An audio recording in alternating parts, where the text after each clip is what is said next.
Welcome to final classes 8th class. कैसे हैं आप सब? देखिए बेटा, आपका नेक्स्ट चैप्टर हिस्ट्री का है, चैप्टर नंबर 6। चैप्टर का नाम है द रिवोल्ट ऑफ 1857। रिवोल्ट बोलते हैं बेटा हम आंदोलन को, या आंदोलन का मतलब क्या होता है, यानी बहुत ही बड़े लेवल पर या बहुत जल्दी कोई बदलाव आना। ठीक है, उसको बोलते हैं रिवोल्ट, ये रिवॉल्यूशन। ठीक है, तो अब 1857 का जो रिवॉल्ट है उसका उसका हमारी हिस्ट्री में उसकी एक बहुत ज़्यादा इंपॉर्टेंस है। इम्पॉर्टेंस क्यों है? क्योंकि जब हम हमारी जो हिस्ट्री है वो यही है, मतलब अगर हम मॉडर्न हिस्ट्री की बात करते हैं तो उसके अंदर यही हम देखते हैं कि हम जो है अंग्रेजों के गुलाम थे। अंग्रेजों ने हम पर 200 साल शासन किया, उन्होंने हमें हर तरीके से एक्सप्लॉइट किया। ठीक है, और हमारे हमारे देश से बहुत सारे फायदे उठाए और हमें सिर्फ नुकसान नुकसान नुकसान पहुंचाया, है ना, ज्यादातर नुकसान पहुंचाया। तो उसमें 1857 का क्या किरदार है, क्या रोल है, वो इस चैप्टर में हम देखते हैं।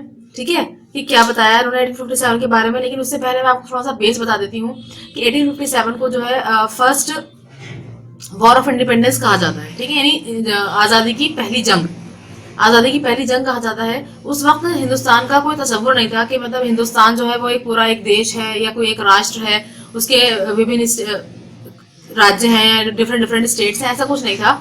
सभी की अपनी अपनी रियासतें हुआ करती थी। ठीक है, और उस जमाने में जो है, यानी बहुत साल पुरानी बात हो गई है, 300 350 साल पुरानी बात हो गई है। तो उसके हिसाब से भी अगर देखा जाए तो उस जमाने में ना तो फोन्स थे और ना ही मीन्स ऑफ कम्युनिकेशन इतना फास्ट था जितना कि अब है।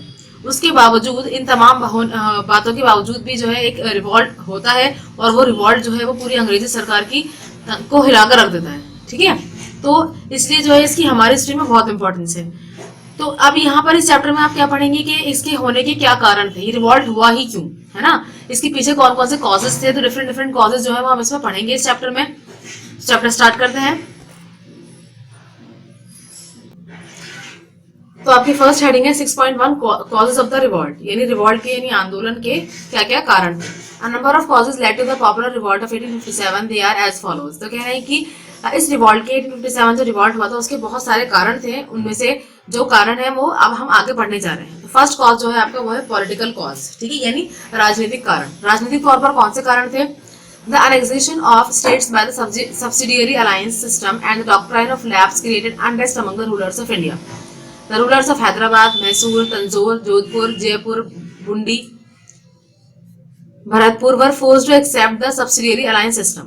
तो कह रहे हैं कि एनेक्सेशन ऑफ स्टेट्स, यानी अंग्रेजों ने क्या किया था, जो डिफरेंट डिफरेंट छोटी छोटी रियासतें थी उनको जो है उन्होंने हड़पना शुरू कर दिया था। हड़पना का मतलब यानी वो उनको अपने अंदर मिलाते चले जा रहे थे, और उसको वो क्या कह रहे थे, सब्सिडियरी अलायंस सिस्टम। ठीक है, और डॉक्ट्राइन ऑफ लैप्स, यानी उन्होंने कहा कि जो भी राजा जो है उसकी अगर उसकी कोई औलाद नहीं है तो उसकी जितनी भी संपत्ति है, जितनी भी जायदाद है, उसकी जो राजगद्दी है वो सब किसके पास जाएगी? अंग्रेजों के पास चली जाएगी। ठीक है, या फिर अगर उसकी कोई औलाद अगर है भी और इस काबिल नहीं है तो वो भी किसके पास चली जाएगी? अंग्रेजों के पास चली जाएगी।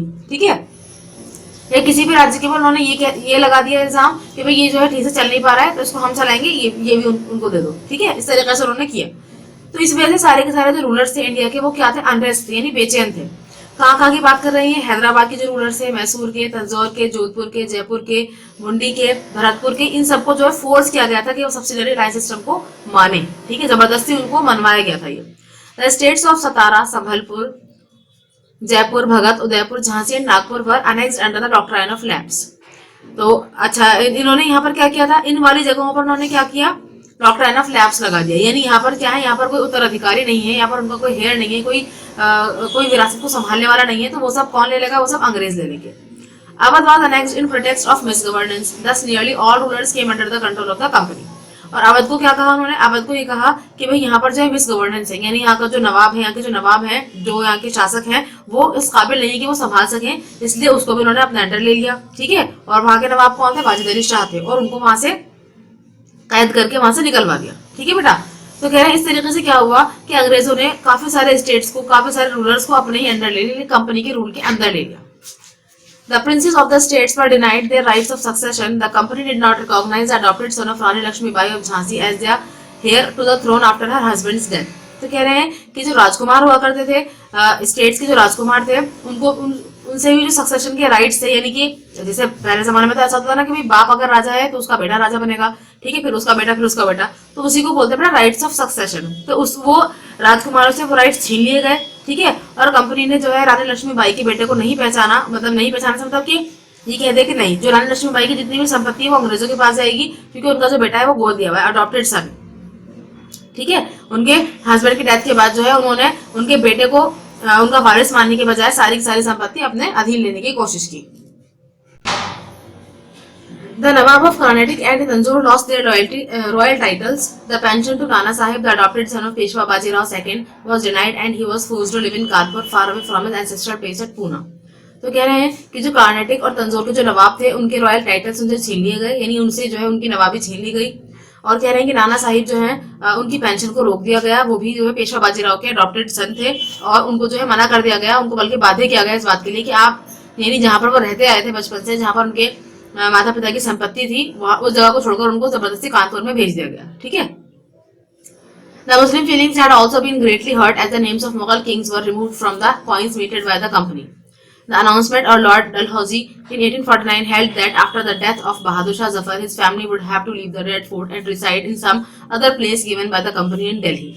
तो कह रहे हैं कि इसी तरीके से जो है मुस्लिम्स की जो फीलिंग थी वो भी बहुत ज्यादा हर्ट हुई, उनको भी बहुत तकलीफ हुई। क्यों?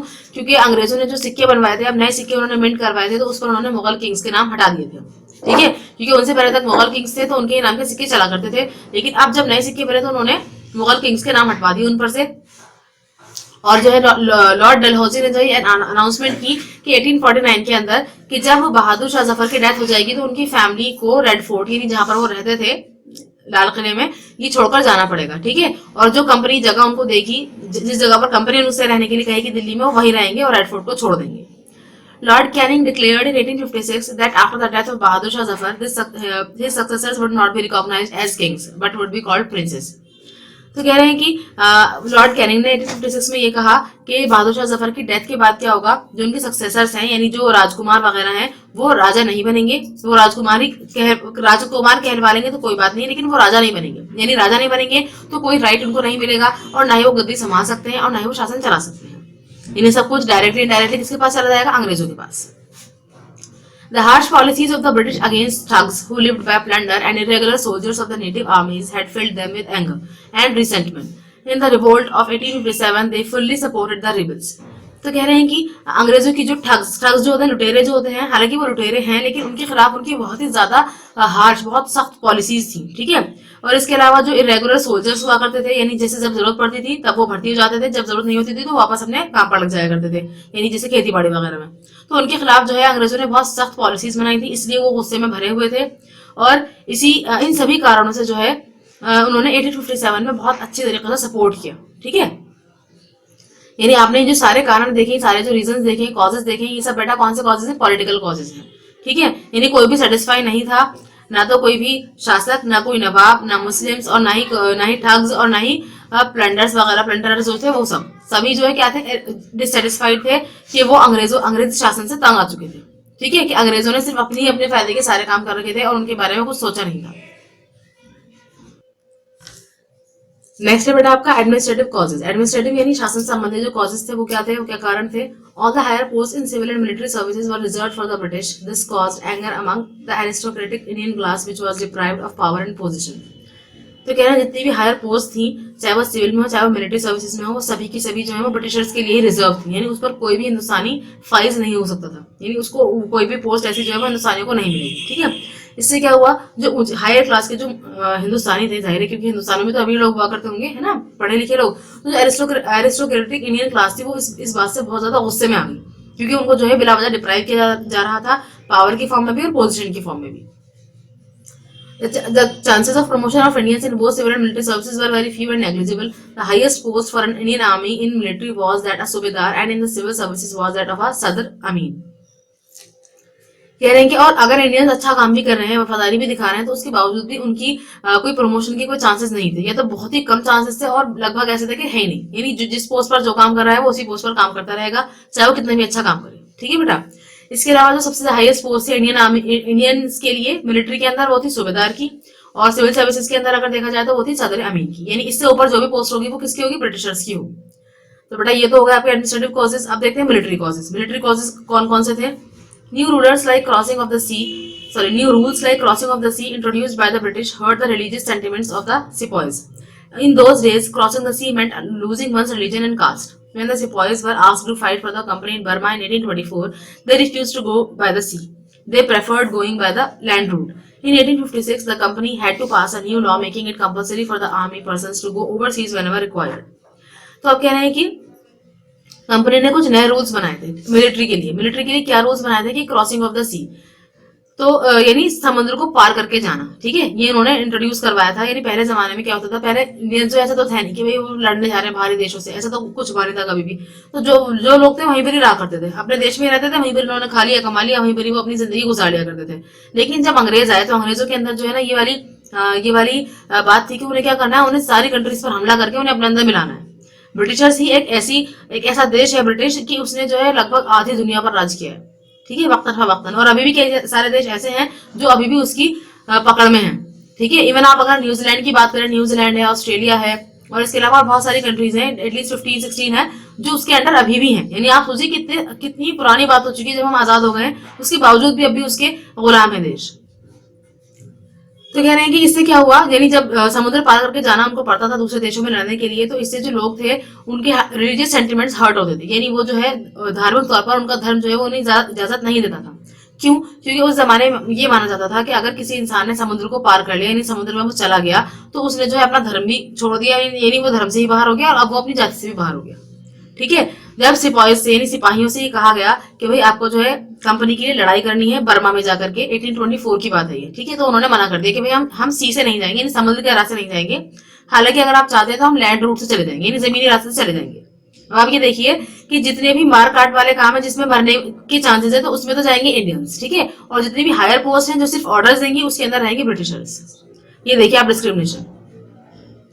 1856 के अंदर कंपनी ने जो है एक न्यू लॉ पास किया, एक नया कानून बनाया, उसके अंदर कंपलसरी कर दिया गया आर्मी के लिए कि जब भी जरूरत पड़ेगी ओवरसीज जाना पड़ेगा आपको, यानी जितने भी आर्मी के पर्सन, जितने भी सिपाही हैं, उन सबको जब भी जरूरत पड़ेगी तो वो समुद्र में जाएंगे बिना मना किए, कोई मना नहीं करेगा, ठीक है।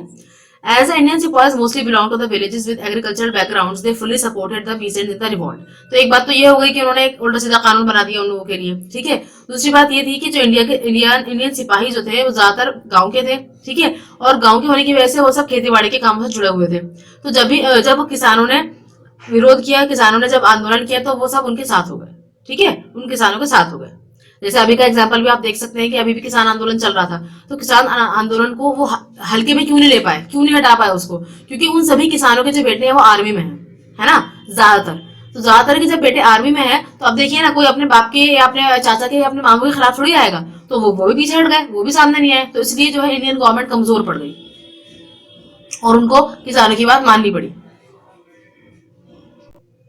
उसके बाद देखिए बेटा इकोनॉमिक कॉजेज यानी आर्थिक जो कारण थे वो क्या क्या क्या थे। Both the peasants and the zamindars were dissatisfied with the revenue policy of the British, they were against the high taxes as well as the harsh methods of revenue collection. तो कह रहे हैं कि तो अभी कह रहे हैं कि जो उन्होंने आर्थिक पॉलिसीज जो बनाई थी, यानी इकोनॉमिक पॉलिसीज जो बनाई थी, उससे किसान और जमींदार दोनों ही नाखुश थे, ठीक है, दोनों असंतुष्ट थे। क्यों? क्योंकि उन्होंने जो रेवेन्यू पॉलिसी रखी थी ब्रिटिशर्स ने, यानी जो टैक्स इकट्ठा करने की जो पॉलिसी रखी थी वो क्या थी, उसमें बहुत ज्यादा टैक्स हाई कर रखा था उन्होंने, और बहुत ही ज्यादा सख्त तरीकों से उन्होंने कहा था कि रेवेन्यू कलेक्शन होना चाहिए, क्योंकि उनकी जो इनकम का जो स्रोत था वो क्या था, रेवेन्यू था। यानी किसानों के पास अगर जमीन है और अगर वो उस पर खेती बाड़ी कर रहे हैं, तो कम से कम अगर वो 100 रुपीज कमा रहे हैं ना, तो 80 to 90 रुपीज उनको टैक्स में देना पड़ रहा था, ये समझ लीजिए।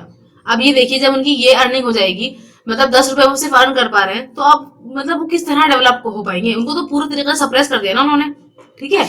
In the newly acquired territories, the British had totally ignored the landlords and established direct contact with the peasants. कह रहे हैं कि जो नई इन्होंने टेरिटरीज को एक्वायर किया था, प्राप्त किया था, उसके अंदर ब्रिटिशर्स ने क्या किया, जितने भी लैंडलॉर्ड से जमींदार थे उन सबको इग्नोर कर दिया, ठीक है। यानी उनको कोई महत्व नहीं दिया, कोई पोस्ट नहीं दी, उनसे कोई बातचीत भी नहीं की, सीधा डायरेक्ट जो कॉन्टेक्ट बनाया वो किससे बनाया, पीजेंट्स से। यानी जो भी टैक्स देंगे डायरेक्ट वो पीजेंट्स उनको ही देंगे, बीच में लैंडलॉर्ड का कोई जिक्र नहीं होगा, ठीक है। Unable to pay the high revenues, the peasants either had to lose their lands or fell prey to the money lenders. अब क्योंकि जब इतने ज्यादा हाई रेवेन्यूज है, इतना हाई टैक्स है, तो फिर वो दे नहीं पाते थे उसको, तो इस तरीके से फिर जो किसान हुआ करते थे बेचारों को अपनी जमीन से हाथ धोने पड़ते थे, और या फिर क्या करना पड़ता था कि वो जो मनी लैंडर्स होते हैं, यानी जो एक तरीके से जो पैसे देते हैं उधार, है ना, उनके आगे वो बिल्कुल शिकार की तरह पहुंच जाया करते थे, क्योंकि अगर एक बार उन्होंने उधार ले लिया तो सारी जिंदगी फिर उनके जो बेटे हैं वो, फिर उनके बेटे जो हैं वो, इस तरीके से सब उसके अंदर घिरते चले जाते थे। वो उस उधार से छुटकारा पा ही नहीं पाते थे, क्योंकि जितना वो उधार ले रहे हैं उससे कहीं ज्यादा रेट जो है वो उसको उस पर उनको ब्याज का देना पड़ता था। ठीक है, तो इसलिए वो पूरे के पूरे उस शिकंजे में फंस जाया करते थे। Large areas of lands were confiscated and sold by auction to the highest bidders. तो कह रहे हैं कि जो बड़े बड़े जमीनों के टुकड़े थे उनको जो है पहले मतलब तैयार वैयार करके उनको ऑक्शन यानी उनकी नीलामी कर दी जाती थी बड़े लोगों को। ठीक है, यानी जो जमींदार बड़े बड़े जमींदार हुआ करते थे उनको वो दे दिए जाते थे, ताकि वो क्या करें, फिर वो उसके ऊपर किसानों से मेहनत करवाएं और उन्हीं किसानों से टैक्स लें। ठीक है, The decline of Indian handicrafts industries and the resulting unemployment caused discontent among people. तो कह रहे हैं इंडियन हैंडीक्राफ्ट्स पूरी तरीके से बैठ गया था। ठीक है ना, कैसे बैठ गया था कि जो उनके कपड़े, जो यहाँ से जाने वाला कपड़ा था वो सब उन्होंने बंद कर दिया, यानी वो सब यहाँ से गया नहीं कुछ भी।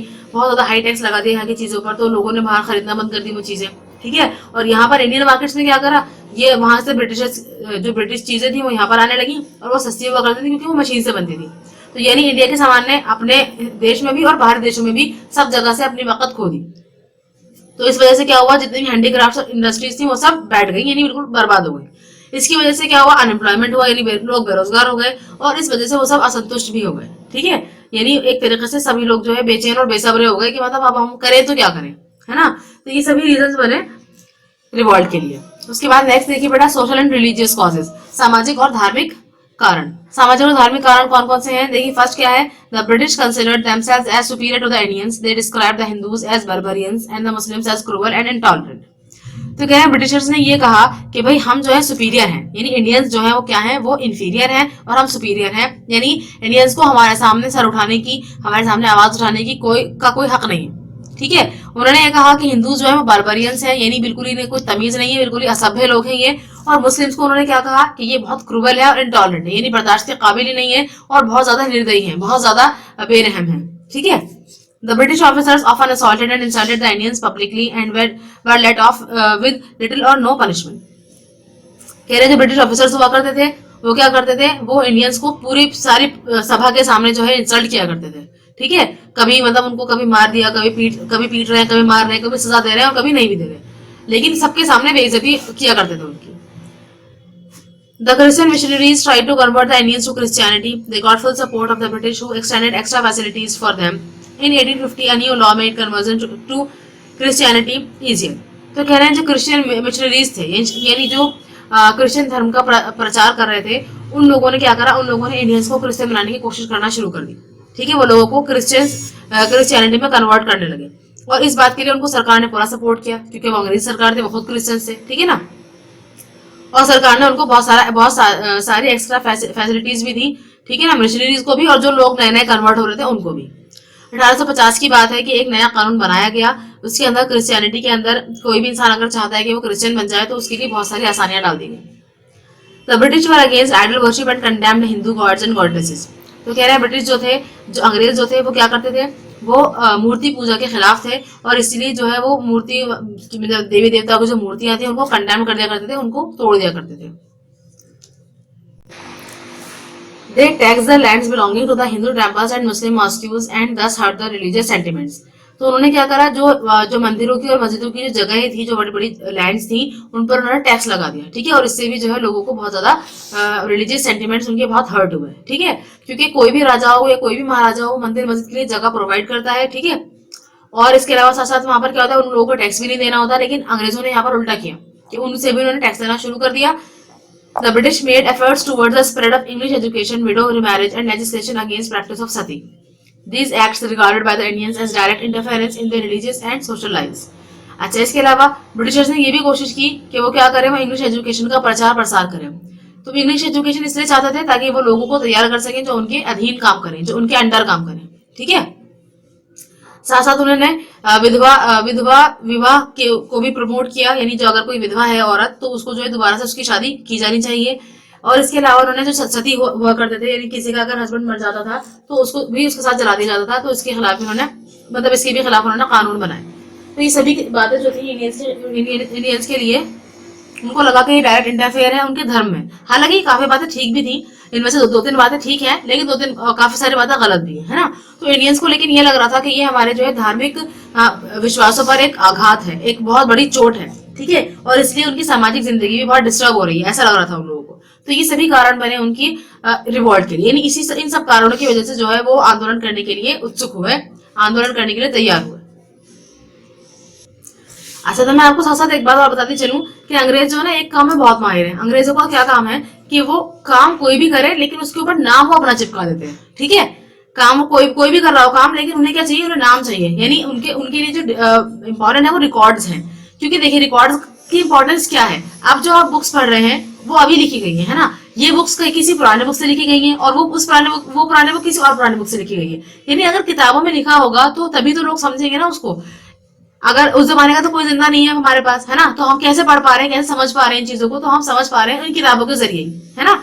तो ये जो जितनी भी बातें कह रहे हैं, विडोरी मैरिज है या लेजिस्लेशन अगेंस्ट प्रैक्टिस ऑफ सती है, और ये फिर एजुकेशन की बात अगर हम करते हैं तो ये सब ऑलरेडी मुस्लिम्स कर रहे थे, है ना। मुस्लिम्स के यहाँ तो वैसे भी अलाउ है, लेकिन इन्होंने क्या करा, इन्होंने जो है इसके खिलाफ इसको लेकर के कानून बना दिए। हालांकि इन्हें बहुत विरोध का सामना करना पड़ा, इवन इन्हें पूरा रिवॉल्ट झेलना पड़ा। ठीक है, तो ऐसा नहीं कि सिर्फ यही ऐसा कर रहे थे, कि यही सोच रहे थे, ऐसा नहीं है।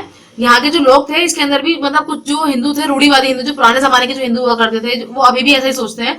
तो वो लोग तो ये सब करते थे, लेकिन जो लोग थोड़े नई सोच वाले थे वो ऐसा नहीं करते थे। और मुस्लिम्स तो इसके वैसे ही खिलाफ थे, क्योंकि हमारे धर्म में तो ऐसा होता ही नहीं है, हमारे रिलीजन में तो ऐसा होता ही नहीं है ना कि कोई सती हो रहा है भाई, है ना। तो ये सभी रीजंस है। लेकिन इन्होंने क्या कर रखा है, इन्होंने रिकॉर्ड से सारे नाम हटा दिए, सिर्फ अपना नाम बचा रखा है। चलिए अगला देखते हैं, इमीडिएट कॉज। इमीडिएट कॉज का मतलब क्या होता है, ये सारे काम चल रहे थे, बहुत कई सालों से चल रहे थे, लोग बर्दाश्त करते जा रहे थे, है ना। जब धर्म पर चोट पड़ रही थी तो उन्हें बहुत ज्यादा फील हो रहा था ये। अब जो सबसे पहले मतलब सबसे लास्ट जो कारण था, वो कहते हैं ना कि ताबूत में आखिरी कील का काम किसने किया, तो वो देखिए वो क्या है। In 1856, the British government introduced a new rifle called the Enfield rifle for the army. The rifle had a greased paper attached around the cartridge. In order to load the rifle, the sepoy had to bite off the paper with his mouth. In 1857, a rumor spread that the greased cartridge was made of the fat of pigs and cows. तो कह रहे हैं कि 1856 की बात है, British government ने एक नई राइफल इंट्रोड्यूस करवाई। ठीक है, उसका नाम क्या था, एनफील्ड राइफल, आर्मी के लिए। ठीक है ना।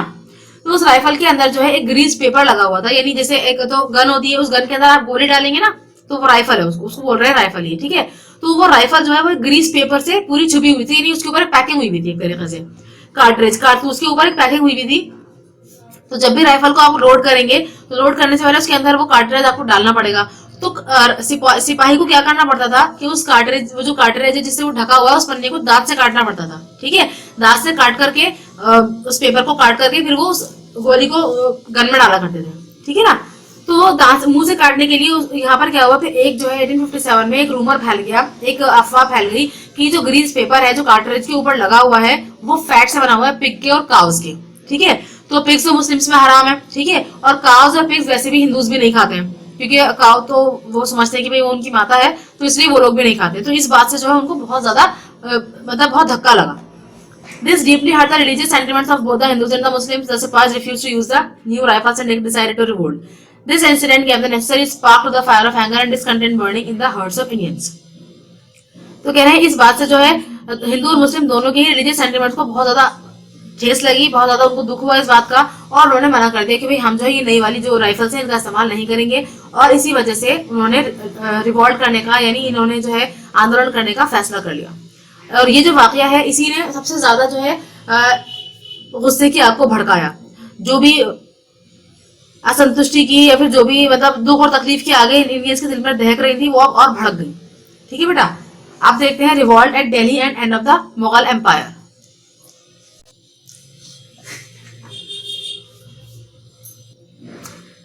तो देखिए बेटा, ये वाला जो हमारा जो रिवॉल्ट रहा था ये बिल्कुल भी कामयाब, मतलब बिल्कुल भी तो नहीं आ, लेकिन काफी हद तक कामयाब नहीं हो पाया था, है ना। थोड़ा बहुत तो कामयाब हुआ था ये, क्योंकि अंग्रेजों को पता ही नहीं था कि हिंदुस्तानी भी इस तरीके से ऑर्गेनाइज हो सकते हैं, संगठित हो सकते हैं। लेकिन ये कामयाब नहीं हो पाया था, क्योंकि इससे जो है हम अंग्रेजों को बाहर नहीं निकाल पाए थे। ठीक है, बल्कि वो और अंदर घुस गए थे और उन्होंने हमारे पे सख्ती करना शुरू कर दी थी। लेकिन उसके बावजूद भी हम इसको जो है एक नेगेटिव ना लेकर के पॉजिटिव लेंगे। क्यों? क्योंकि उस जमाने में हमारे पास ना हथियार थे, ना तालीम थी, ना मीन्स ऑफ कम्युनिकेशन थे, कुछ भी नहीं था। उसके बावजूद भी हमने जो है पूरी अंग्रेजी सरकार को हिलाकर रख दिया था, है ना। देखिए जरा क्या है इसके अंदर, देखते हैं कि दिल्ली में रिवॉल्ट हुआ और उसके बाद मुगल एम्पायर का अंत हो गया। On 10th May 1857, the sepoys at Meerut marched to jail, freed their colleagues and massacred the British officers. The next morning, they reached Delhi, where the local sepoys joined them. तो कह रहे हैं कि 10 मई 1857 की बात है। ये जो सिपाही थे वो मेरठ से जो सिपाही थे वो मेरठ की जेल में पहुंचे, मेरठ के सिपाही, और वहां पर जाकर उन्होंने अपने कलीग्स को, जो भी उनके साथ वाले थे, उन सबको छुड़वाया। ठीक है, और जितने ब्रिटिश ऑफिसर्स उनको रास्ते में मिले उन सबको मारते चले गए। मसैक्र मतलब यानी मारते चले जाना। अगली सुबह को वो सभी दिल्ली पहुंचे और वहां पर जो लोकल सिपाही थे यानी दिल्ली के जो सिपाही थे उन्होंने भी उनको ज्वाइन कर लिया, क्योंकि सभी परेशान थे अंग्रेजों से। तो they overpowered the small British garrison, killed the European officers and proclaimed Mughal emperor Bahadur Shah second as the emperor of Hindustan.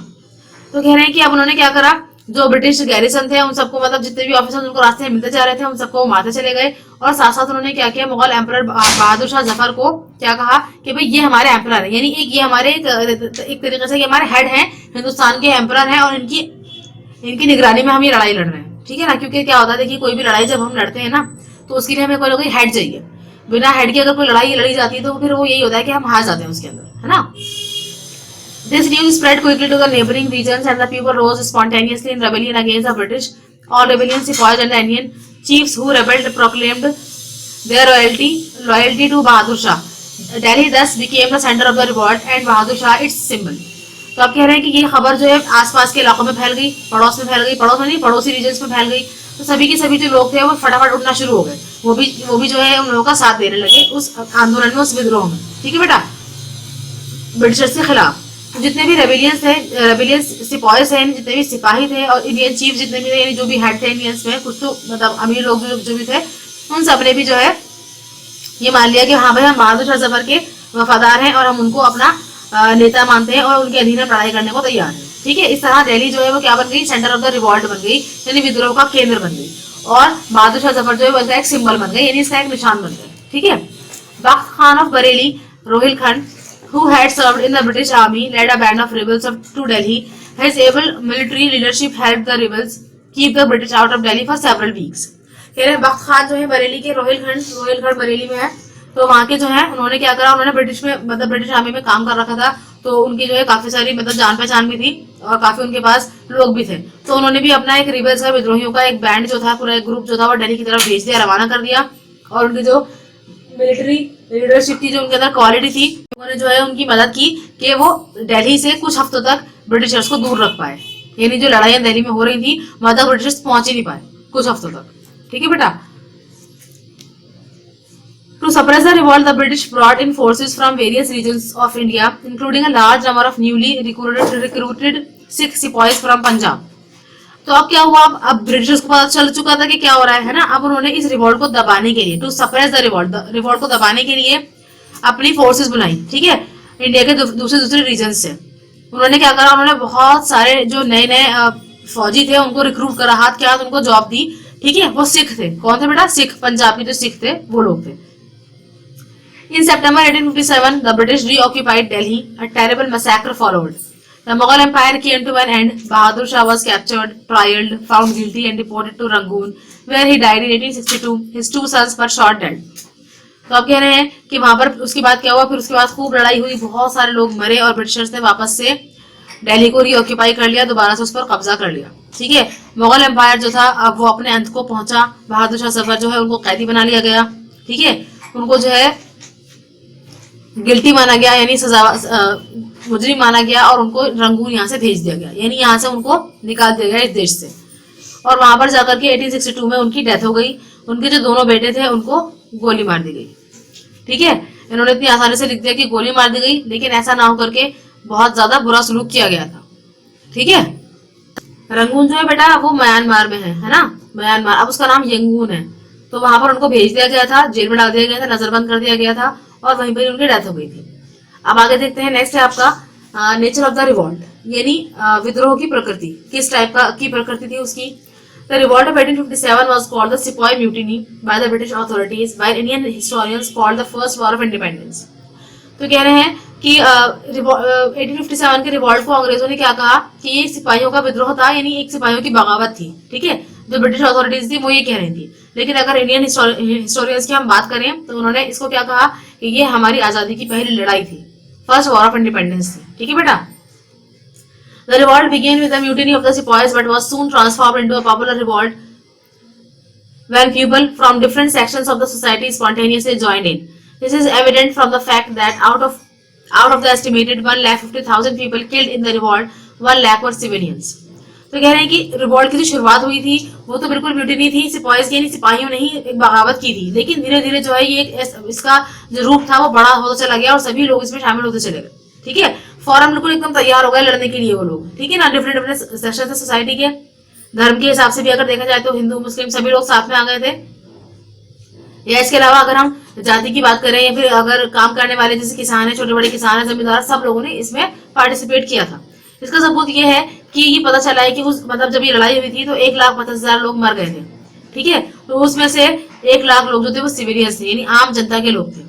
50,000 जो थे वो सिपाही वगैरह मरे थे, लेकिन 1 लाख जो है वो कौन थे, सिविलियंस थे। इट मीन्स कि सब लोग बराबर लड़ रहे थे, है ना, सब लोग लड़ने के लिए तैयार थे, उन्होंने अपनी जानें भी गंवा दी इसके अंदर। तो इसलिए इसको हम ये नहीं कहेंगे कि ये सिर्फ सिपाही म्यूटिनी थी, हालांकि ये क्या था, फर्स्ट वॉर ऑफ इंडिपेंडेंस थी, क्योंकि जब सबका दुख साझा होता है तो फिर सभी उसके लिए काम करते हैं, है ना। Although the concept of loyalty towards the country had not yet developed in India, the Indians did unite under Bahadur Shah II for a short while to win freedom from foreign rule. This supports the argument that the revolt was indeed a war of independence. तो कह रहे हैं कि हालांकि उस जमाने में, मैंने आपको पहले भी स्टार्टिंग में बताया था कि वो जो उस जमाने में कंट्री का कोई वजूद नहीं था, यानी ऐसा नहीं था कि हिंदुस्तान है एक कंट्री है, इसके अंदर बहुत सारे स्टेट्स हैं, ऐसा कुछ भी नहीं था। ठीक है, लेकिन उसके बावजूद भी क्या करा बहादुर शाह जफर के अंदर सब पूरे इंडियंस ने सबने अपने आप को क्या करा कि हम इनके अधीन हैं, इनकी यूनाइट है ना, कुछ टाइम के लिए, ताकि वो जीत जाए और वापस से जो है यहाँ से जो है फॉरेन रूल वापस चला जाए। ठीक है, यानी जितने भी अंग्रेज हैं वो सब यहाँ से चले जाए और खाली सिर्फ हिंदुस्तानी यहाँ पर रहें, वो अपने देश के लिए अपने हिसाब से कानून वगैरह बनाए। और इसी बात, ये जो सपोर्ट, ये जो आर्ग्यूमेंट है, इस बात का ये सपोर्ट है कि ये वाकई में क्या थी, वॉर ऑफ इंडिपेंडेंस थी, आजादी की लड़ाई थी। ठीक है बेटा। Other centers of the revolt spread to various regions. It won the support of the dispossessed nobles and landlords and the artisans and peasants. However, it was not all Indian character. Punjab, Rajasthan, Bengal and the Deccan remained almost unaffected. तो कह रहे हैं कि जो revolt था ये बहुत सारे रीजन्स में फैला। बेटा इस पर बहुत सारी मूवीज बनी हुई है 1957 के रिवॉल्ट पर। ठीक है ना, उससे आप अंदाजा लगा सकते हैं कि क्या हाल हुआ होगा उस वक्त। कह रहे हैं कि इससे जो है इसमें बहुत सारे लोगों ने सपोर्ट किया जिनसे उम्मीद भी नहीं थी। बहुत सारे जो नोबल्स थे, जो लैंडलॉर्ड्स थे, जमींदार वगैरह थे, अमीर लोग हुआ करते थे उस जमाने के, बहुत सारे आर्टिस्ट यानी आर्टिस्ट जो थे, जो किसान थे, सबने इसमें सपोर्ट किया। ठीक है, उसके बावजूद भी हम ये कह सकते हैं कि ये पूरा इंडिया नहीं था, ये पूरे इंडिया का कैरेक्टर नहीं था। क्यों? क्योंकि पंजाब, राजस्थान, बंगाल और डेक्कन, इन दक्कन का जो इलाका था वो अभी भी अनअफेक्टेड था, यानी वहां पर कुछ फर्क ही नहीं पड़ता, वहां ना कोई लड़ाई हुई ना वहां लोग मरे गए। ठीक है, तो जो नॉर्थ इंडिया की बात हम कर रहे हैं, यूपी है, मेरठ है, आगरा है, दिल्ली है, तो ये सब की सब जगह जो थी यहाँ पर बहुत लड़ाइयाँ हुई, बहुत सारे लोग मरे और इसलिए सिर्फ यही वाला जो इलाका था ये अफेक्टेड हुआ था इन सब चीजों में। बट नेक्स्ट हेडिंग है आपकी causes of failure of revolt. कह रहे हैं कि इस रिवॉल्ट के फेल होने के क्या क्या कारण रहे होंगे। तो देखिए क्या कारण थे। The Indian military techniques were outdated. Indian military की जो टेक्निक्स थी वो बहुत ही पुरानी थी। ठीक है, क्योंकि अगर अभी भी अगर हम बात करें ना तो हम ब्रिटिशर से 100 साल पीछे हैं, यानी वो हमसे 100 साल डेवलप है, तो उस जमाने में तो और भी पीछे होंगे, है ना। The rebel leaders lacked experience and coordination and they failed to consolidate their gains.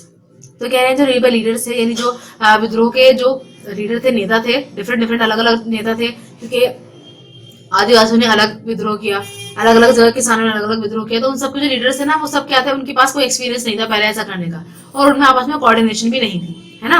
और दूसरी बात क्या कि वो सब अपने जो मफाद थे, अपने जो फायदे थे उनको इकट्ठा कर पाने में फेल हो गए थे। Moreover, the rebels got almost no support from the British strongholds of Bengal, Bombay and Madras, where the British took all possible precautions to keep rebellious people in check. तो क्या नहीं, और इसके अलावा क्या हुआ कि जो रिबेल्स थे, जो विद्रोही थे, उनको जो है बहुत सारे इलाकों से कोई सपोर्ट मिली ही नहीं, क्योंकि वहां पर ब्रिटिशर्स ने बहुत ज्यादा शिकंजा कस रखा था। कौन कौन से इलाकों से नहीं मिली, जैसे बंगाल से, बॉम्बे से, मद्रास से। तो यहाँ पर जो ब्रिटिशर्स थे उन्होंने उन लोगों जो विद्रोही थे उनके ऊपर बिल्कुल सख्ती से जो है पाबंदी लगा रखी थी, उनके ऊपर बिल्कुल सख्ती से नजर रखी हुई थी। अगर ये कुछ भी करेंगे तो उनको फौरन ये तो मार दो, ये सजा दे दो, है ना। In Calcutta, for example, a regiment of armed guards was formed and given full authority to open fire on people even suspected of rebellious activity. तो कह रहे हैं कलकत्ता में क्या हुआ था, हमने एग्जाम्पल के लिए बता रहे हैं ये कि एक रेजिमेंट बनाया था अंग्रेजों ने, कि उन्होंने जो है ना उसके अंदर एक आर्म्ड गार्ड्स रखे थे। आर्म्ड गार्ड्स मतलब यानी हथियारों से लेस गार्ड्स को रखा था उसके अंदर, और ये कहा गया था और उनको पूरी आजादी दी गई थी कि अगर कोई भी इंसान तुम्हें ऐसा लगे कि तुम्हारे मतलब ये ब्रिटिशर्स के खिलाफ विद्रोह करने वाला है, सिर्फ शक भी अगर हो तो उसके ऊपर आप अंधाधुंध फायरिंग कर सकते हैं, ओपन फायर कर सकते हैं। ठीक है, यानी ना कोई केस होगा, ना उसे जेल में डाला जाएगा, कुछ नहीं, डायरेक्ट गोली मार दो, ठीक है। And in Madras people suspected of spreading the message of rebellion were arrested and deported to the Andaman islands. और कह रहे हैं मद्रास में क्या हुआ था कि अगर लोगों पर ये शक था कि वो जो है मैसेज फैला रहे हैं कि भाई हमें जो है अंग्रेजों के खिलाफ रिबेल करना चाहिए, विद्रोह करना चाहिए, तो उनको कैद करो और कैद करके अंडमान आइलैंड भेज दो। अंडमान आइलैंड जाने का मतलब क्या था, यानी वो एक ऐसा आइलैंड था जहाँ पर किसी बोट वगैरह के थ्रू जा सकते थे, है ना। और सारे के सारे रिसोर्सेज किसके पास थे, अंग्रेजों के पास थे। अगर आप वहां चले गए तो यानी वहां से तो आप आएंगे नहीं, यानी आप वहीं मर जाएंगे, ये मतलब था। Rulers of many Indian princely states remain aloof. बहुत सारे जो रूलर्स थे इंडियन प्रिंसली स्टेट्स के अभी भी, तो वो सब क्या रहे, वो दूर रहे उससे, ठीक है, वो विद्रोह में आए नहीं। And some rulers like Scindia of Gwalior, the Nizam of Hyderabad, the ruler of Nepal, some Rajput princes, the rulers of Patiala, Nabha and Kashmir, and some chieftains of Punjab even help the British in suppressing the revolt. तो कहना है कि ये सभी लोग जिनका इन्होंने जिक्र किया है, इन सब ने जो है अंग्रेजों की मदद की थी ताकि वो रिवॉल्ट को दबा सके, ठीक है। जो विद्रोह हुआ था, जो फर्स्ट वॉर ऑफ इंडिपेंडेंस थी, उसको दबा सके। तो दबाने के लिए जो है ना, वो किसने, हमारे ही इंडियंस ने, यानी हमारे ही लोगों ने उन लोगों की सपोर्ट की थी। अगर वो सपोर्ट नहीं करते तो शायद ऐसा होता कि हम उसी वक्त आजाद हो गए होते, ठीक है, और हमारी हिस्ट्री बहुत कुछ अलग होती। जैसे कहा जाता है कि कुल्हाड़ी के अंदर कुल्हाड़ी जो है लकड़ी को काटती है, अगर कुल्हाड़ी के अंदर लकड़ी ना लगी हो तो फिर कुल्हाड़ी किसी काम की नहीं रहती, है ना। यानी कुल्हाड़ी का जो ब्लेड है वो तभी तो हम चला पाएंगे जब उसमें पीछे लकड़ी लगी हो, हम ब्लेड पकड़ के थोड़ी काट पाएंगे कुछ भी। तो इट मीन्स यही है कि हमारे लोगों को मारने के लिए हमारे लोगों ने ही साथ दिया। Another weakness of the revolt was the aloofness of the Western educated Indians, who probably regarded British rule as a necessity for Indians modernization. तो कह रहे हैं दूसरी जो एक कमजोरी थी वो ये थी कि जो उस जमाने के जो वेस्टर्न एजुकेटेड थे, यानी जो इंग्लिश पढ़े लिखे लोग थे, यानी वेस्टर्न कंट्रीज से एजुकेशन लेकर आए हुए थे, तो उन्होंने भी अपने आप को इस सब से दूर रखा। उन्होंने कहा, वो उनका ही कहना था कि यहाँ पर ब्रिटिश अगर रूल कर रहे हैं तो ये अच्छी बात है, ये जरूरत है हमारे देश के लिए। अगर हम चाहते हैं कि हमारा इंडिया मॉडर्नाइज हो जाए तो हमें इस बात को एक्सेप्ट करना पड़ेगा। इट मीन्स कि वो चाहते ही नहीं थे कि अंग्रेज यहाँ से जाए। तो इन सभी कारणों की वजह से जो है हमारा जो रिवॉल्ट था वो फेल हो गया और हम जो है वापस से अंग्रेजों के अधीन ही रहे। लेकिन अब कुछ चेंजेस आए, क्या चेंजेस आए वो देखते हैं। Results of the revolt, revolt के क्या क्या परिणाम बने, क्या रिजल्ट्स रहे। The revolt marked the end of the east India companies rule in India and the British crown took over the administration of British Indian territories in 1858। अब देखिए क्या हुआ, जब ईस्ट इंडिया कंपनी जो है वो अंग्रेजों की कंपनी थी, वो यहाँ पर शासन करने के लिए आई थी, वो यहाँ पर सिर्फ कंपनी लगाने के लिए आई थी, ठीक है। धीरे धीरे उन्होंने क्या करा, उन्होंने किसी को लालच देकर, किसी से जबरदस्ती, किसी से लड़ाई करके सारे जो प्रोविंसेस थे इंडिया के वो अपने अंडर लेना शुरू कर दिए, है ना। और उनसे जैसे बढ़ते चाहे वैसा फायदा उठाते थे। यहाँ से जितने भी कच्चा माल था, जितना भी रॉ मटेरियल था, वो अपने देश पर ले जाकर के उसको तैयार करवाते थे और यहीं पर लाकर बेच दिया करते थे उसको, है ना। यानी हमारा सामान और हमें बेच दिया करते थे ला करके। तो अब तक क्या हो रहा था, अब तक सिर्फ ईस्ट इंडिया कंपनी सारे काम कर रही है ना, इस रिवॉल्ट से पहले। लेकिन जब रिवॉल्ट हुआ तो ये सारी बात जो है ये किसके सामने आ गई, ब्रिटिश क्राउन के सामने आ गई, यानी अब ब्रिटेन की गवर्नमेंट के सामने ही बात पहुंच गई। तो अब क्या हुआ, अब ब्रिटिश ईस्ट इंडिया जो कंपनी थी अब उसको तो हटा दिया गया, अब डायरेक्ट ब्रिटिश क्राउन जो है वो अब हमारा वो बन के बैठ गए, वो मतलब हेड, ठीक है। यानी अब हम उनके गुलाम हो गए। पहले आप एक कंपनी के गुलाम थे, अब हम पूरी ब्रिटेन की रानी के गुलाम हो गए, ठीक है। ये और उन्होंने क्या करा, उन्होंने सारी जो पावर्स थी वो 1858 में अपने अंडर ले। A cabinet rank minister called the Secretary of the State for India was put in charge of British political affairs in India. He was responsible to the Parliament. The Governor General under the company became known as the Viceroy. The Viceroy was answerable to the Crown through the Secretary of State. अब क्या हुआ, अब यहाँ पर जो है cabinet rank बनाई गई मिनिस्टर की, उसका नाम क्या था, मतलब उसकी पोस्ट का नाम था secretary of state for India. ये तरीके से एक पोस्ट बनाएंगे इंडिया में। ये ब्रिटिशर्स की थी, ये हिंदुस्तानी के लिए कुछ भी नहीं था इसमें, है ना। ये ब्रिटिशर्स की एक पोस्ट थी। तो इसमें क्या था, इसके अंदर जो है जो भी पॉलिटिकल अफेयर्स हुआ करते थे यहाँ पर और वहां के, इंडिया के और ब्रिटेन के, तो वो सब जो है ये मेंटेन किया करते थे, ठीक है। यानी इंडिया में जो भी कुछ पॉलिटिकली हो रहा था उस सबकी खबर ही दिया करते थे वहां की रानी को, क्योंकि रानी तो ब्रिटेन में रहती थी, यहाँ तो नहीं आती थी वो।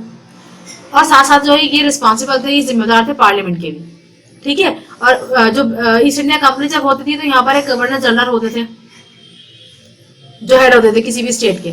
लेकिन अब वो गवर्नर जनरल हटा करके उन्होंने क्या कर दिया, उसको वाइसरॉय कर दिया, ठीक है। और वाइसरॉय जो है वो आंसरेबल था क्राउन का, क्राउन मतलब यानी रानी का, ठीक है। तो जो रानी को जो है जवाबदेह हुआ करता था वाइसरॉय, यानी वाइसरॉय से पूछा जाएगा जो भी कुछ होगा। Through the secretary of state. किसके जरिए बताएगा वो सारी कहानी? सेक्रेटरी ऑफ स्टेट, यानी इसको वो बताएंगे सारी कहानी और ये बताएंगे किसको? रानी को बताएंगे।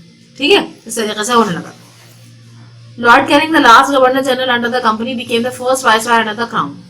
At a darbar gathering held in Allahabad on 1st November 1858, he read out the Queen's Proclamation. कह रहे लॉर्ड कैनिंग जो थे वो लास्ट गवर्नर जनरल थे, ठीक है, कंपनी के अधीन, और पहले वाइस रॉय थे क्राउन के अधीन, यानी रानी के अधीन।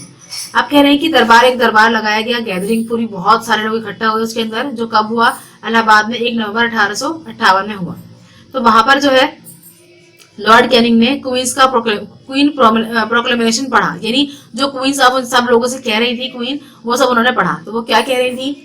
An appreciation of the loyalty shown by the Indian princes during the revolt, the proclamation discontinued the doctrine of lapse and promised not to annex any more territories. तो कह रहे हैं सबसे पहले तो उन्होंने शुक्रिया अदा किया और अप्रिशिएट किया उन लोगों को जिन्होंने विद्रोह दबाने में उनकी सहायता की थी, है ना। यानी जो हिंदुस्तानियों के लिए जो हिंदुस्तानियों के लिए जो वफादार थे, है ना, उनके लिए वफादार थे, तो उन्होंने उनका शुक्रिया अदा किया जो उनके वफादार थे और उन्होंने उनको मदद दी थी रिवॉल्ट में। ठीक है, दूसरी बात उन्होंने कही कि जो ये डॉक्ट्राइन ऑफ लैप्स है इसको हटा दिया जाएगा, यानी अगर आप किसी मतलब कोई राजा अगर किसी को गोद दे रहा है तो वो उसकी संपत्ति उसको दी जा सकती है। ठीक है, और दूसरा ये कहा गया कि अब जो है अब कोई भी टेरिटरीज को छीना नहीं जाएगा किसी से भी, जिसकी जो टेरिटरीज है, जो जगह है, वो उसी की रहेंगी। It also promise non interference in India religious and social customs, और साथ में इसमें यह भी प्रॉमिस किया गया कि अब जो है इंडिया के धर्म में जो भी बातें हैं, जो कस्टम्स है, जो रीति रिवाज है, उसमें कोई दखलंदाजी नहीं की जाएगी। This meant that the British would no longer take interest in social and religious reforms. They hoped this would win them the loyalty of the orthodox sections of society. इसका मतलब ये था कि जितने भी अब अंग्रेज हैं वो हिंदुस्तान के कल्चर में, समाज में, धर्म में कोई भी इंटरेस्ट नहीं लेंगे, उन्हें अपने काम से काम और हिंदुस्तानियों को अपने काम से काम। ठीक है, इसलिए वो लोग ये सोच रहे थे कि इससे क्या होगा, इससे जो यहाँ के जो रूढ़िवादी लोग हैं, कट्टर जो लोग हैं धर्म के हिसाब से, तो वो उनके साथ आ जाएंगे, उनके वफादार हो जाएंगे, उनको ऐसा लग रहा था। To win the loyalty of the zamindars, the British recognized their traditional land rights and also gave them honors and titles. तो अभी तक तो जमींदार को उन्होंने कोई वक़्त नहीं दी थी, है ना, लेकिन अब उन्होंने सोचा कि अब इनसे वफादार, अगर हम चाहते कि हमारे वफादार रहें, तो ब्रिटिशर्स ने उनको क्या करा, उनको जो है जो उनकी जमीनें थी वो उनको दी, उसके साथ कुछ अधिकार उनको दिए साथ में। ठीक है, उनको उनकी इज्जत अफजाई की, उनको टाइटल्स दिए, है ना, यानी मतलब जब जैसे सर सैयद अहमद खान है तो सर जो है ना ये एक टाइटल है। ठीक है, ये जो अंग्रेजों ने उनको दिया था, तो ऐसे ही जो है उनको कुछ टाइटल्स दिए गए। Henceforth the British pursued the policy of divide and rule to prevent the Indians from uniting. They followed a policy of deliberate discrimination against the Muslim community. कह रहे इसके अलावा उन्होंने क्या करा, ब्रिटिशर्स ने एक पॉलिसी अपनाई, डिवाइड एंड रूल, यानी बांटो और राज करो, क्योंकि आप वो चाहते थे कि अगर आप दोबारा से इंडियन जो है यूनाइट हो गए, इकट्ठे हो गए, तो अब की बार वो हमें यहाँ से उखाड़ फेंकेंगे। तो इसलिए उन्होंने क्या करा, उन्होंने जो है हम लोगों को, यानी हिंदू मुस्लिम्स को, जो और धर्म थे यहाँ पर, उनको इकट्ठा होने नहीं दिया, पहले उनके बीच में लड़ाई करवा दी। ठीक है, उन्होंने कुछ पॉलिसीज अपनाई, उसके अंदर उन्होंने मुस्लिम्स के खिलाफ बहुत ही ज्यादा डिस्क्रिमिनेशन किया, बहुत भेदभाव किया। ठीक है, वो हिंदू से कुछ बात कहते थे और मुस्लिम से कुछ बात कहते थे, और इस तरीके से आपस में दोनों को लड़वाए रखते थे। जब वो लड़ते रहते थे आपस में, तो फायदा किसका होता था? तीसरे इंसान का, यानी ब्रिटिशर्स का। To remove all prospects of revolts, the army was reorganised so as to keep it well under British control.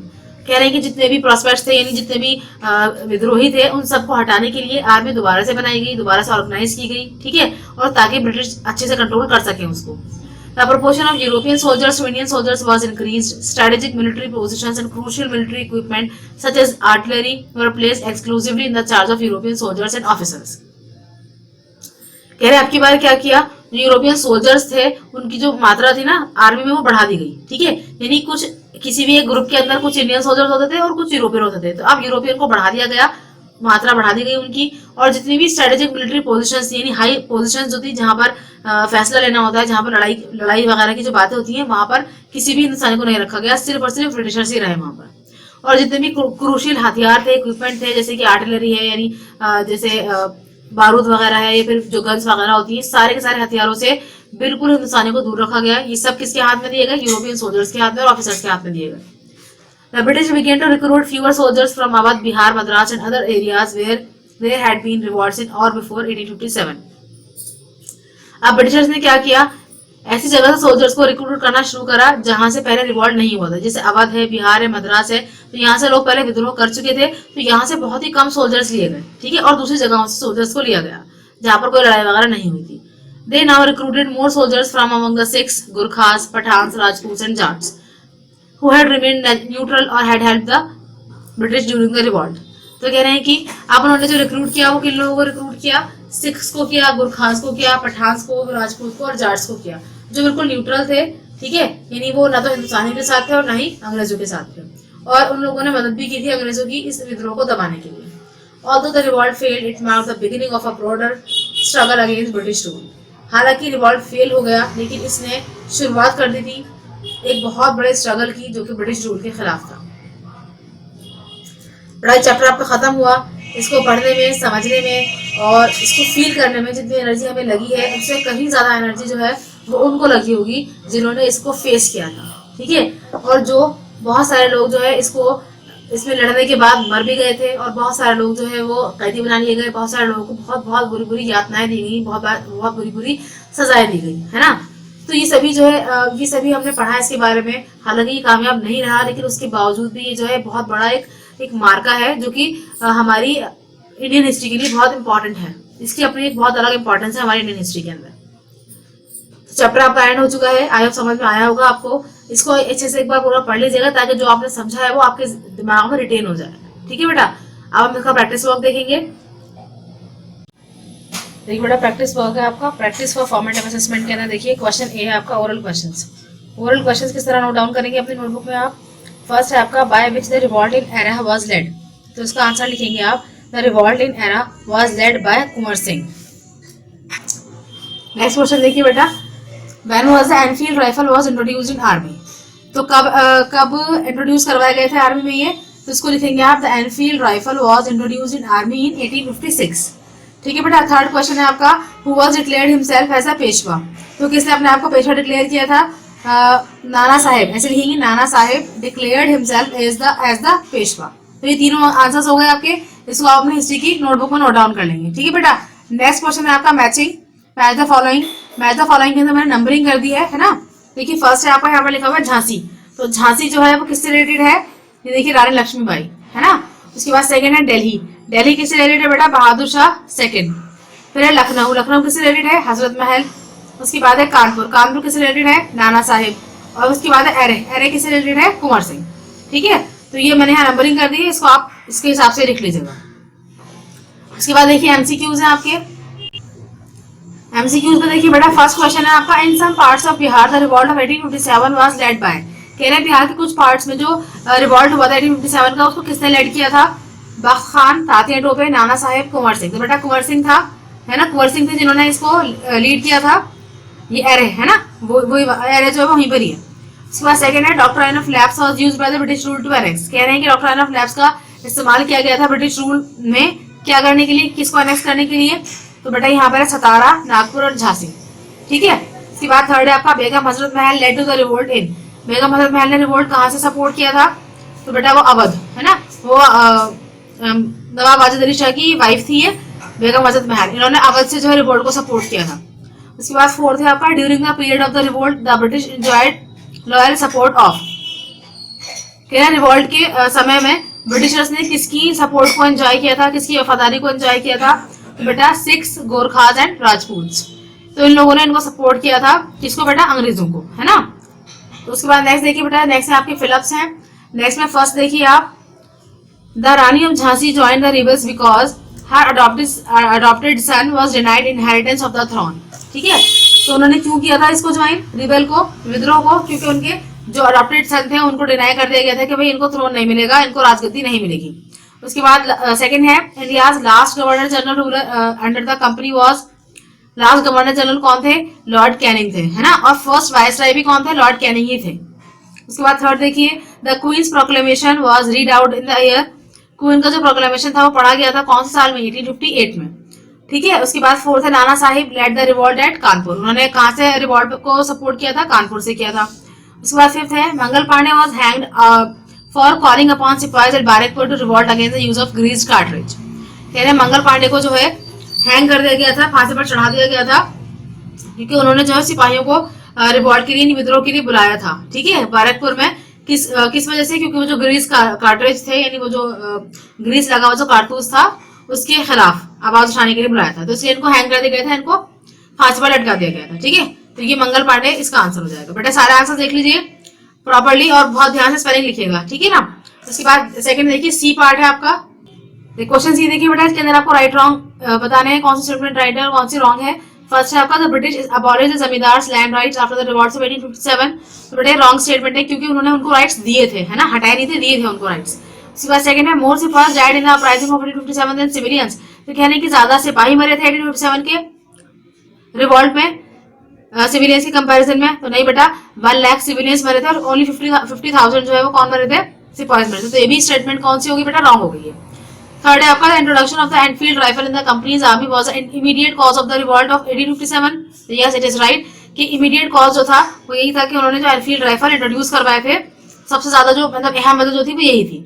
तो ये हो गया आपका राइट स्टेटमेंट। फोर्थ है आपका, the queen's proclamation discontinued the doctrine of lapse. तो queen का जो प्रोक्लेमेशन था उसने जो है डॉक्ट्राइन ऑफ लैप्स को क्या कर दिया था बेटा? डिसकंटिन्यू कर दिया था, यानी खत्म कर दिया था। Yes it is also right. Fifth है आपका, Scindia remain loyal to the British during the revolt of 1857। तो सिंधिया फैमिली जो थी पूरी, मतलब उनका जो पूरा परिवार था वो रिमेन मतलब वफादार रहा था ब्रिटिशर्स का 1857 में। तो yes it is also right. ठीक है बेटा, तो ये आपकी किस तरह हुई statements? Wrong wrong, right right right. उसके बाद नेक्स्ट देखिए, डी है आपके very short answer type questions. तो इसके अंदर देखिए, how did the position of the governor general change after the revolt of 1857।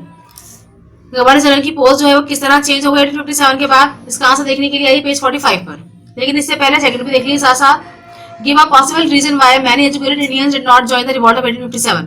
कह रहे हैं कि एक वजह बताइए कि जिसकी वजह से बहुत सारे एजुकेटेड इंडियंस ने जो है इस विद्रोह में साथ नहीं दिया था। तो बेटा बताया था मैंने आपको कि उनको लगता था कि ब्रिटिशर्स जो है वो हमारे लिए ठीक है अगर हम इंडिया का मॉडर्नाइजेशन चाहते हैं तो। ठीक है, तो पेज 45 पर दोनों आंसर हमें मिल जाएंगे। चलते हैं जरा, ये देखिए बेटा यहाँ लिखा हुआ है the governor general under the company, यहाँ से और अगली लाइन में, अगली लाइन तक पूरा लिखना है। फिर ये जो लाइन है ना, यहाँ लॉर्ड कैनिंग, यहाँ से लेकर पूरा अंडर द क्राउन यहाँ तक लिखना है आपको। गवर्नर जनरल से अंडर द क्राउन तक लिखना है पूरा। ये है आपका डी का फर्स्ट आंसर। ठीक है बेटा, उसके बाद डी का सेकंड आंसर देखिए, फर्स्ट पैराग्राफ में देखिए बेटा हमें लिखा हुआ है another weakness of the revolt, यहाँ से लिखना स्टार्ट करेंगे आप, और लास्ट में लिखा हुआ है इंडियाज मॉडर्नाइजेशन। ये होगी आपका डी का सेकंड आंसर। ठीक है बेटा, उसके बाद नेक्स्ट देखिए, क्वेश्चन नंबर 3 बेटा कट कर दीजिए आप। क्वेश्चन नंबर 4 देखिए, name some of the leaders of the revolt of 1857। तो इसका आंसर किस तरह लिखेंगे नोटबुक में आप? Some of the leaders of the revolt of 1857 are, ये लिखेंगे। उसके बाद लिखेंगे, देखिए यहाँ पर क्या है बेटा, बहादुर शाह जफर सेकंड, बख्त खान, बेगम हजरत महल, रानी लक्ष्मीबाई, नाना साहेब, कुंवर सिंह, तात्या टोपे एटसेट्रा। यानी इसके अलावा भी और बहुत सारे थे, लेकिन इतने ही लिखे हैं हमने। तो इस तरह लिखेंगे आप, क्वेश्चन से स्टार्ट करेंगे और ये पूरा प्रॉपर आंसर लिखेंगे इसका। ठीक है, नेक्स्ट देखिए बेटा फिफ्थ क्वेश्चन देखिए आप। फिफ्थ क्वेश्चन है आपका, name the ruler who was deposed when the British annexed Awadh. कह रहे हैं कि वो कौन से रूलर थे जब ब्रिटिशर्स ने अवध को एनेक्स किया, यानी अपने अंदर मिलाया या उसको जो है अपने काबू में किया। ठीक है, तो आप किस तरह लिखेंगे इसका answer? The ruler who was deposed when the British annexed Awadh was Wajid Ali Shah. ठीक है, या ये लिखेंगे आप इसका answer, Nawab Wajid Ali Shah. Question E देखिए बेटा, क्वेश्चन ई के अंदर आपका फर्स्ट क्वेश्चन है, what did the British do to win the loyalty of the orthodox Indians after the revolt of 1857। कह रहे हैं ब्रिटिशर्स ने क्या किया था ऑर्थोडॉक्स इंडियंस की वफादारी को जीतने के लिए। ठीक है, 1857 के विद्रोह के बाद। तो इसका आंसर देखिए बेटा पेज नंबर 45 पर आ जाइए इसका आंसर देखने के लिए। साथ साथ ये भी देख लीजिए बेटा, where did the revolt of 1857 fail, कि 1857 का जो रिवॉल्ट था, जो विद्रोह था, वो फेल क्यों हो गया था। दोनों आंसर हमें पेज 45 पर मिलेंगे। चलिए लेट्स गो। ये देखिए बेटा यहाँ पर आ जाइए आप, रिजल्ट्स ऑफ द रिवॉल्ट के अंदर यहाँ देखिए लिखा हुआ इट ऑल्सो को आप कट करेंगे और यहाँ क्या लिखेंगे, क्वींस प्रोक्लेमेशन। ठीक है, queen's proclamation promised non interference in India's religious and social customs. This meant that the British would no longer take interest in social and religious reforms. They hoped this would win them the loyalty of the orthodox sections of the society. ये पूरा answer है इसका ए का first. ठीक है बेटा, लेकिन ये क्या ध्यान रखना है आपको, क्वींस प्रोक्लेमेशन ये जरूर लिखिएगा, क्वींस प्रोक्लेमेशन प्रॉमिस्ड इस तरीके से लिखेंगे। ठीक है, देखिए बेटा सेकंड का आंसर यहाँ से है, आप इसकी पहले हेडिंग बनाएंगे causes of failure of revolt, ठीक है। उसके बाद पॉइंट्स किसका आंसर लिखेंगे आप, देखिए फर्स्ट पॉइंट लिखेंगे the Indian military techniques were outdated, ये फर्स्ट पॉइंट हो गया आपका। सेकंड पॉइंट होगा आपका द रिबल, और इसको यहाँ लिखेंगे गेंस तक, ठीक है, ये हो गया आपका सेकंड पॉइंट। उसके बाद आ जाइए यहाँ पर देखिए the rulers of many Indian princely states remained aloof, ये हो गया बेटा आपका थर्ड पॉइंट। उसके बाद देखिए बेटा and some rulers like Scindias, यहाँ तक आ जाएगा सप्रेसिंग द रिवोल्ट, ठीक है बेटा। तो ये पूरा आपका कंप्लीट यहाँ से यहाँ तक का जो हो गए 4 पॉइंट्स हो गए इसके, ये E2 का आंसर है आपका। नेक्स्ट देखिए ई का थर्ड, देखिए ई का थर्ड है बेटा what were the political causes of the revolt of 1857, कहने कि 1857 के पॉलिटिकल कॉजेज क्या थे 1857 के रिवॉल्ट के। तो इसका आंसर देखने के लिए बेटा आ जाइए पेज 42 एंड 43 पर। देखिए बेटा इसकी भी आप सबसे पहले हेडिंग बनाएंगे पॉलिटिकल कॉजेज, ठीक है, political causes of the revolt of 1857, पूरी ऐसे लाइन लिखेंगे। उसके बाद आप इसको पॉइंट वाइज लिखेंगे।